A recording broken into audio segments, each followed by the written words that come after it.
이스라엘 백성들이 광야를 걷는 동안 아주 뜻밖의 사건을 경험하게 됩니다. 고라와 다단, 아비람이 총회 지도자 250명과 함께 모세를 대적하는 아주 뜻밖의 사건이 발생한 겁니다.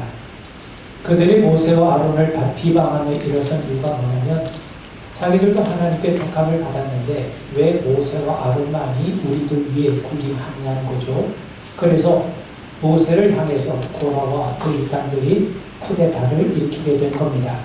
자, 여러분, 하나님께서는 12지파 가운데 레위 지파를 택하셔서 성막과 관련된 일을 맡기셨어요. 레위 자손은 게르손, 고핫, 무라리가 있었는데 특히 둘째 아들 고핫 자손이 맡은 사명은 성막의 기구 가운데 가장 거룩한 여호와의 증거궤를 옮기는 일을 맡았습니다. 하나님은 증거궤를 포함해서 성소에 쓰는 거룩한 물건을 다루는 일을 고핫 자손에게 맡기셨고 그 고핫 자손의 후손이 누구냐면 바로 고라입니다. 그런데 고라는 자기 직분에 만족하지 않고 모세와 아론이 월권을 한다면서 그들의 지도력을 거부하고 나서기 시작합니다.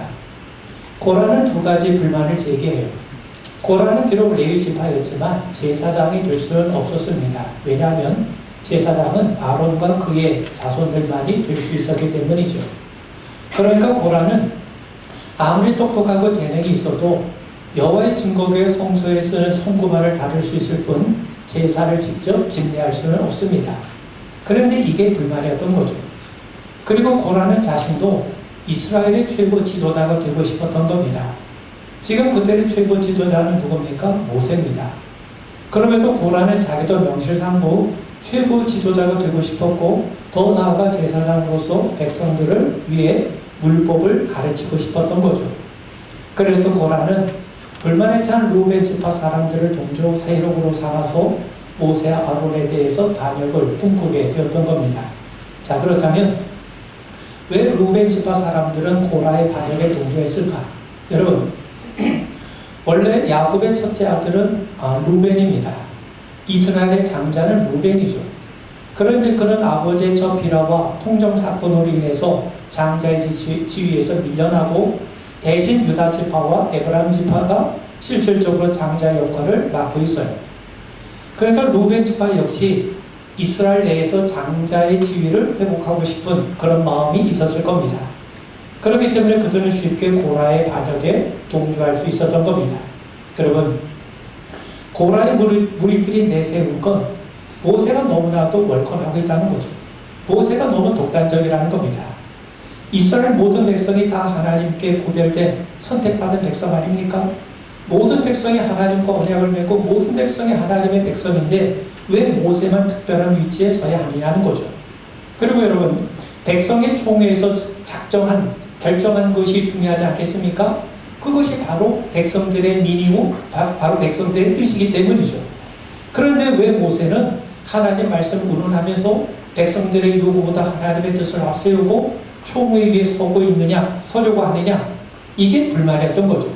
그러니까 한마디로 말하면 모세와 아론 두 사람만 최고 제사장의 직분을 독점하지 말고 또 백성들의 선택에 따라 골고루 돌아가면서 나눠가는 것, 이게 바로 공평한 것 아니냐? 이게 바로 고라의 주장이었습니다. 자, 여러분, 우리가 일반적으로 보면, 우리가 세상적으로 보면 고라의 주장은 매우 합리적이고 설득력이 있고 그리고 민주적이에요. 그런데 그의 주장에는 아주 심각한 위험의 요소가 있습니다. 여러분, 모세를 지도자로 세우신 분이 누굽니까? 하나님이세요. 아론을 제사장으로 삼으신 분도 하나님이시죠. 이스라엘 백성들을 출애굽을 시키시고 여기까지 인도하신 분이 누구십니까? 하나님이세요. 그들을 가나안 땅으로 인도하실 분도 하나님이십니다. 여러분, 지금까지 백성들이 모세를 믿고 따라온 것은 모세의 능력이 출중해서가 아닙니다. 하나님이 모세와 함께 하셨기 때문이고 또 그들을 살렸던 말씀이 바로 모세에게 주어졌기 때문인 겁니다. 여러분, 고라의 말대로 하면 누구나 백성의 지지를 받는 사람은 지도자가 될 수가 있어요. 그런데 광야에서 백성들이 살기 위해서는, 가나안 땅에 들어가기 위해서는 그들에게 필요한 것은 하나님의 돌봄이요 하나님의 인도 아니겠습니까? 그리고 하나님이 모세와 함께 하기로 작정하셨고 또 직접 모세에게 말씀을 허락하신 것 아닙니까? 지금 이스라엘 백성들은요, 고라의 주장처럼 백성들이 생각하고 서로 논의하고 서로 합의를 거쳐 광야를 지나가고 가나안 땅에 이르는 게 아닙니다. 고라의 주장에 따르면 굳이 하나님 말씀 따를 이유가 없죠. 그런 의미에서 고라의 주장은 하나님의 인도를 거부하는 것이고 하나님을 우리의 삶의 중심에서 몰아내는 그런 행위에 지나지 않습니다. 우리가 좀 더 고상하게 얘기하면 고라의 주장은 한마디로 말하면 인본주의에 가까운 거죠. 자, 여러분, 하나님께서 이스라엘을 애굽에서 나오게 하시고 그들과 언약을 맺으시고 그들에게 율법을 주시고 그들에게 선막을 허락해 주시고 지금 광야의 길을 걷게 하신 이유가 어디에 있습니까? 그들을 하나님의 백성으로 삼으시고 하나님의 성전에 경배하는 백성으로 만드시기 위함 아닙니까? 하나님께서 그들과 동행하기를 원하세요. 자, 그런데 하나님과 동행하려면 반드시 어떤 문제가 해결되어야 되냐면 죄의 문제가 해결되어야 됩니다. 우리가 때로 잘못할 때가 있죠. 우리가 넘어질 때가 있죠.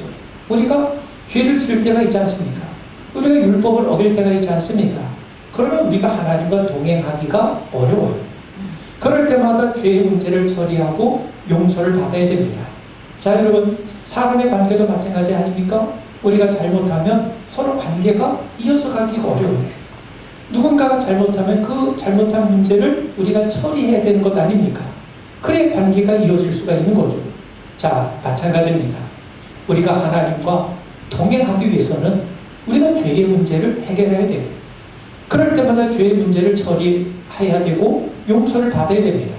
그런데 여러분, 죄의 사함을 받는 일은 우리가 정한 대로 되는 게 아닙니다. 생각해 보세요. 죄를 용서하신 분이 누굽니까? 하나님이세요. 우리가 사람과의 관계도 내가 잘못했어요. 그러면 나 미안해. 나 잘못해서 그렇게 말 한마디로 퉁칠 수 있습니까? 그럴 수 없죠. 내가 누군가에게 잘못하면 그 사람으로부터 내가 그 사람이 원하는 방식으로 그 사람에게 적절한 방식으로 내가 용서를 받아야 그의 관계가 이어지는 것 아닙니까? 그렇기 때문에 죄를 용서하신 분은 누굽니까? 하나님이세요. 그러므로 죄를 해결받는 것 역시 하나님의 정한 방식대로 이루어져야 됩니다. 그것을 위해서 하나님께서 제사장을 세우셨고 제사법을 우리에게 알려주신 것 아닙니까? 그런 의미에서 고라의 주장은 하나님을 거부하는 행위입니다.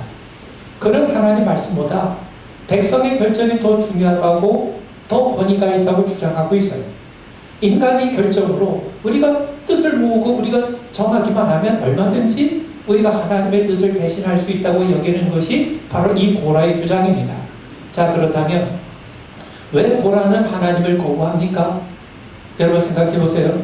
하나님이 계셔야 할 자리에 하나님 계시지 않으면 얼마든지 그 자리에 자기를 올리고 싶은 것이 우리 인간의 욕망 아닙니까? 그렇기 때문에 고라는 엄밀히 따지면 하나님의 영광보다 자기의 영광을 구하고 싶었던 겁니다.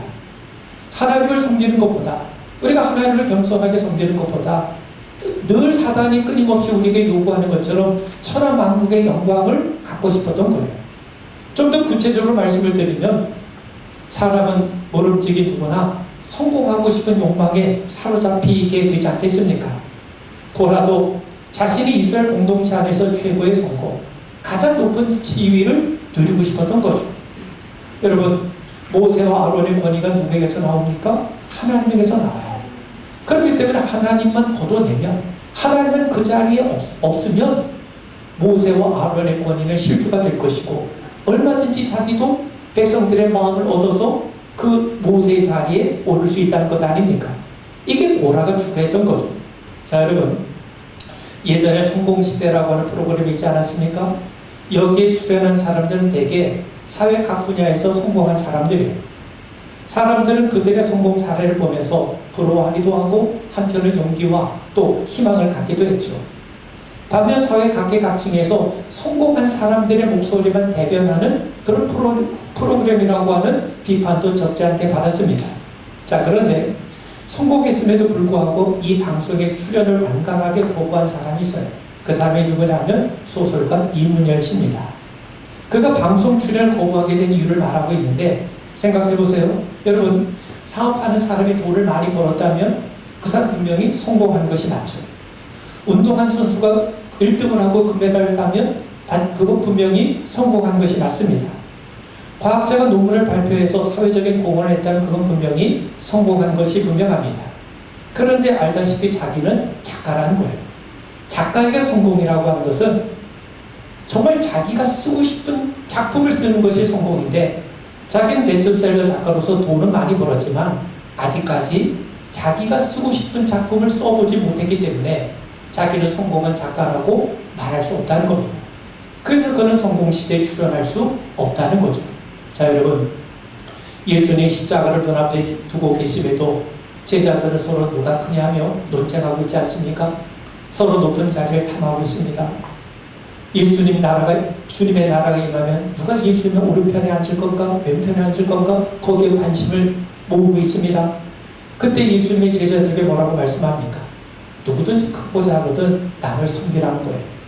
높은 자리를 차지하는 자가 아니라 섬기는 자가 하나님 나라에서 큰 자라고 예수님이 분명히 말씀합니다. 여러분 생각해 보세요. 자기를 높이려고 하는 자는요, 절대로 섬길 수 없어요. 지금 이스라엘 백성은 어디를 향해 가고 있습니까? 광야를 향해 걷고 있죠. 서로 섬기는 마음이 없이 가나안을 향해 갈 수 있겠습니까? 지금 한가하게 자리 다툼할 시간입니까? 그래서 여러분, 고라가 구한 것은 자기 영광입니다. 자기 영광을 구하는 자가 어떻게 하나님의 뜻에 자신을 낮추며 복종하고 순종할 수 있겠습니까? 그러면 우리는 늘 끊임없이 성찰해야 됩니다. 우리가 믿음의 길을 가면서 과연 우리는 무엇을 구하고 있는가? 우리는 하나님의 영광을 구하고 있는가? 아니면 하나님의 영광을 등에 업어 내 자기의 영광을 구하고 있는가? 우리는 하나님 안에서 하나님을 섬기며 우리 이웃들 형제들 섬기는 삶을 살아가고 있는가? 아니면 하나님을 빙자해서 세상의 성공을 추구하고 있는가?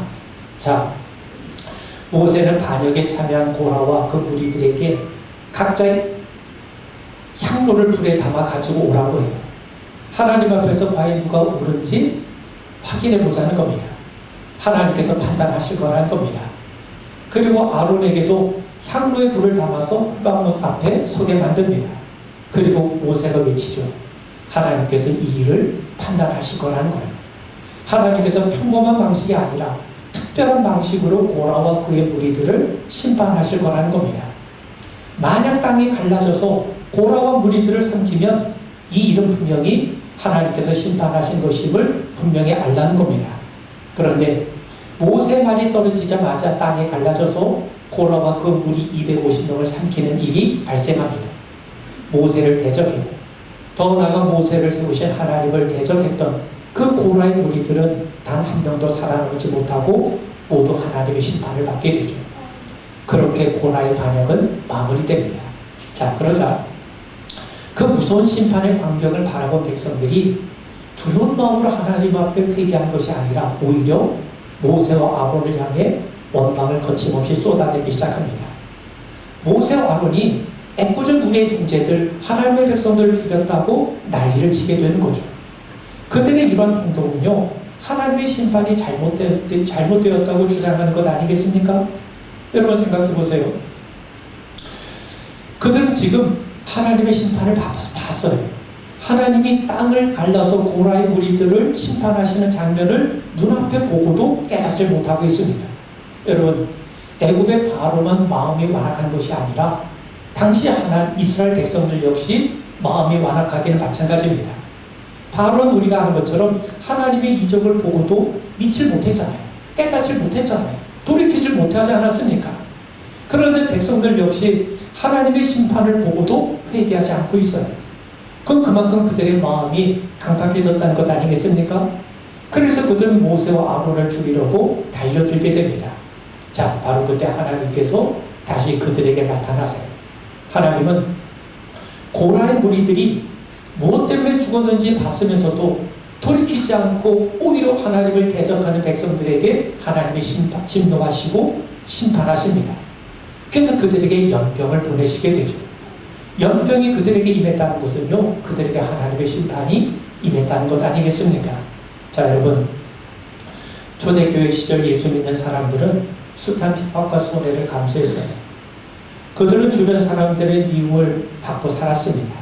삶의 터전에서 쫓겨나 나그네처럼 이리저리 떠돌아다녀야 하기도 했습니다. 경제적인 행위도 할 수 없었어요. 여러 불이익을 당했고 심지어는 목숨까지 잃는 경우가 얼마나 많았습니까? 그런 시대에 예수를 믿고 따른다는 것은 그야말로 어리석은 행위처럼 보입니다. 그럼에도 그들은 그런 핍박과 손해를 감수하며 그리스도 예수를 믿고 따랐습니다. 여러분, 초대교회에서 그리스도인은 단지 그저 일주일에 한 번 교회 나가는 게 아닙니다. 우리는 주일을 지킨 것도 버거워서 이런저런 이유를 들러대지 않습니까? 그런데 초대교회 교회들은요, 주일에 교회 한 번 나가는 것을 뛰어넘어서 세상에서 자기의 생명을 걸고 예수를 드러내고 예수를 믿고 고백하는 사람들이었습니다. 그들에게는 분명한 게 있어요. 우리의 주인은 오직 하나님 한 분뿐이라는 겁니다. 그리고 그들은 하나님 나라 곧 천국에 대한 분명한 확신과 소망을 갖고 있었습니다. 그래서 그들은 자신의 이름보다 그리스도의 이름을, 자신의 명예보다 하나님의 영광을 더 명예롭게 여기며 사는 사람들이었던 겁니다. 자, 여러분, 하나님이 이스라엘을 부르시고 언약을 맺으시고 광야를 걷게 하시고 가나안 땅을 주신 목적이 바로 여기에 있어요. 광야의 길을 가면서도 하나님을 신뢰하며 살라는 것, 하나님만 사랑하고 그분의 말씀에 순종하라는 겁니다. 죄와 우상 숭배를 거부하고 하나님 한 분이면 충분함을 믿고 살라는 겁니다. 자, 가나안 땅에서 그런 훈련을 겪지 않고 그런 훈련을 거치지 않고 어떻게 가나안 땅에서 하나님을 섬기는 모습이 저절로 나타날 수 있겠습니까? 자, 그런데 그들은 하나님의 은혜 가운데 있으면서도, 그런 하나님의 돌봄과 훈련 가운데 있으면서도 끊임없이 하나님을 거부하는 모습을 우리에게 보여줍니다. 자, 이제 연병이 발생해요. 그러자 모세는 아론에게 속히 향로의 불을 담아가지고 하나님 앞에 속죄할 것을 당부합니다. 하나님의 진노로 발생한 연병이 다른 백성들에게 더 이상 퍼지지 않도록 백성들 대신 하나님 앞에 속죄해달라고 당부를 하는 거죠. 자, 여러분, 이게 뭡니까? 이게 바로 대제사장의 역할이에요. 여러분, 신명기 그 47절 48절에 보면 아론이 모세의 명령을 따라 향로를 가지고 회중에게로 달려간 즉 백성 중에 연병이 시작되었는지라 이에 백성을 위하여 속죄하고 죽은 자와 산 자 사이에 섰을 때 연병이 그쳤다라고 말씀합니다. 아론이 산 자와 죽은 자리에 섰어요. 그리고 대제사장으로서 하나님 앞에 용서를 구합니다. 그리고 이 연병이 그칠 때까지 그 자리를 떠나지 않고 서 있게 돼요. 그러자 하나님께서 아론의 간구를 받으시고 하나님께서 연병을 그쳐주십니다. 자, 여러분, 아론이 선 자리가 어떤 자리입니까? 자기의 영광을 추구하는 자리입니까? 자기의 권력을 추구하는 자리입니까? 아니죠. 백성의 죄를 대신해서 하나님 앞에 속죄 간구를 드렸던 자리가 아론이 선 자리입니다. 여러분, 고라가 원했던 것은 제사장이 되어서 최고 지도자가 되어서 백성 위에 군림하는 거예요. 반면에 제사장의 자리는 어떤 자리입니까? 하나님께 속죄를 간구함으로 사람을 살리는 자리가 되어야 되지 않겠습니까? 여러분, 사람들은 자기들의 죄가 하나님 앞에 얼마나 크고 심각한지 모릅니다. 죄인들 앞에 하나님의 무서운 진노가 있고 하나님의 무서운 심판이 있다는 것을 깨닫지 못해요. 그래서 예수님이 오신 것 아닙니까? 구원이라는 게 뭡니까? 하나님의 무서운 진노와 심판에서 건짐을 받는 것 아닙니까? 어느 누구도 하나님의 심판에서 벗어날 수가 없어요. 그런데 아론이 산자와 죽은 자 사이에 선 것처럼 예수님은 하나님과 죄인 사이에 서셨어요. 아론은 하나님께 그저 속죄를 간구한 반면에 예수님은 친히 십자가에서 피를 흘려주심으로 화목제물이 되어주시지 않았습니까? 그래서 백성들이 살아난 것처럼 우리가 살고 우리가 영원한 생명을 누리게 되는 겁니다. 이제 하나님이 명령하세요. 이스라엘 각 지파 12지파에게 각각 지팡이를 가져다가 거기에 가문의 지휘관 이름을 쓰고 또 레위 지파 지팡이에는 아론의 이름을 쓰게 하고 그 지팡이들을 증거궤 앞에 두라는 겁니다. 이렇게 하신 이유는 하나님이 택하신 자가 누구인지를 확실하게 하나님이 보여주시겠다는 거예요. 하나님이 택하신 자의 지팡이에서 싹이 날 거라고 말씀하세요. 그래서 각 지파마다 지팡이를 가져왔는데 다음날 아침에 눈을 뜨고 보니까 아론의 지팡이에서 싹이 트는 일이 발생을 했던 겁니다. 여러분 민수기 17장 8절에 보면 레위 집을 위하여 낸 아론의 지팡이에 움이 돋고 순이 나고 꽃이 피어서 살구 열매가 열렸더라. 아론의 지팡이에만 순이 나고 꽃이 피고 살구 열매가 맺혔다는 겁니다. 자 여러분, 우리나라에서는 개나리나 진달래가를 보면 이제 겨울이 지나고 봄이 왔구나 하는 걸 알게 되죠. 반면 이스라엘 백성들에게 겨울이 지나 봄이 왔음을 알리는 나무는 살구나무입니다. 그런 의미에서 살구 열매가 열린다는 말은 우리에게 봄이 찾아간다. 달리 말하면 우리의 영혼이 깨어나는 것을 우리에게 가르쳐 줍니다. 하나님은 아론의 지팡이에만 살구꽃이 피게 하고 열매를 맺게 하심으로 아론의 권위를 이렇게 세워주십니다. 그리고 하나님께서 이 지팡이를 어디에 보관시키냐면 언약궤 안에 보관하라는 거예요. 자 여러분, 언약궤 안에는요 3가지 물건이 담겨 있어요.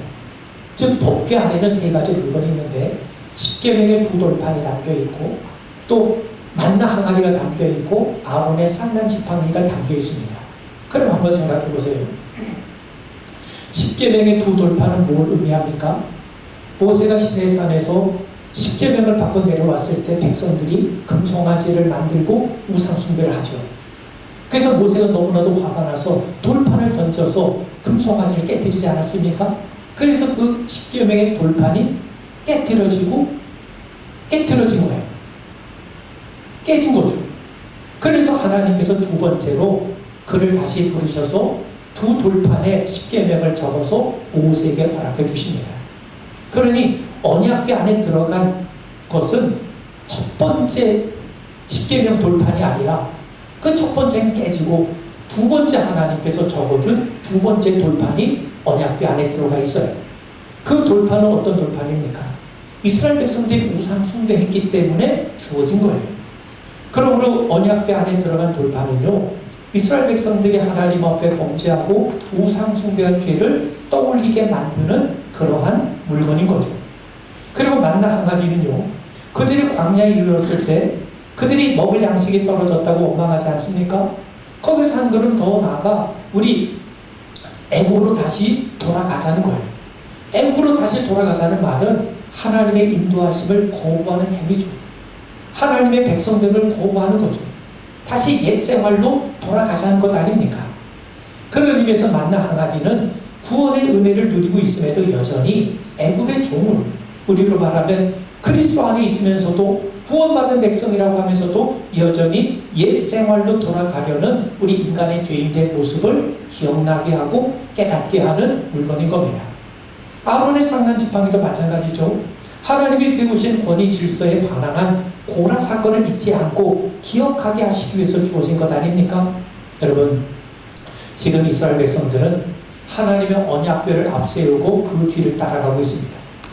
그 언약궤 안에 들어있는 것이 뭐냐? 십계명의 두 돌판, 만나 항아리, 아론의 쌍난 지팡이예요. 모두가 자신들의 죄를 떠올리게 만드는 것들입니다. 하나님은 광야를 거는 백성들에게 언약궤를 바라보며 따르게 하심으로 자신들의 연약함, 자신들의 죄성을, 자신들의 죄인됨을 보게 하신 겁니다. 그런데 그 인간의 이스라엘의 죄를 들춰내는, 기억나게 하는 이 언약궤 위에 누가 계십니까? 그 위에 하나님께서 임재해 계시죠. 그러니까 우리가 죄인임에도 불구하고 하나님께서 우리의 죄를 덮고 용서하시고 앞서 인도해 주신 것을 바라보게 하신 겁니다. 그래서 여러분, 믿음의 길을 걷는 우리에게도 마찬가지죠. 우리가 믿음의 길을 걸으면서 우리는 끊임없이 우리가 하나님 앞에 죄인이구나, 우리가 하나님 앞에 연약하구나, 우리가 하나님 앞에 무능하구나, 우리가 하나님 앞에 참 허물이 많구나, 우리가 고백하지 않을 수 없죠. 그럼에도 불구하고 하나님께서 우리의 모든 죄와 허물을 용서하시고 또 우리를 긍휼히 여기시고 그럼에도 우리를 이끌어 가시고 인도하시는 하나님 바라보며 나아간 것 아닙니까? 그러면서 여러분, 우리가 천국을 향해 나가는 순례의 길을 걷고 있음에도 불구하고 우리의 죄성, 우리의 죄인됨을 하나님 앞에 겸손하게 인정하시고 그럼에도 불구하고 하나님이 우리의 모든 허물을 용서하시고 여전히 우리의 길을 인도해 주심을 우리 항상 믿고 의지하며 나아가는 우리 모두가 되기를 주의 이름으로 축원을 드립니다.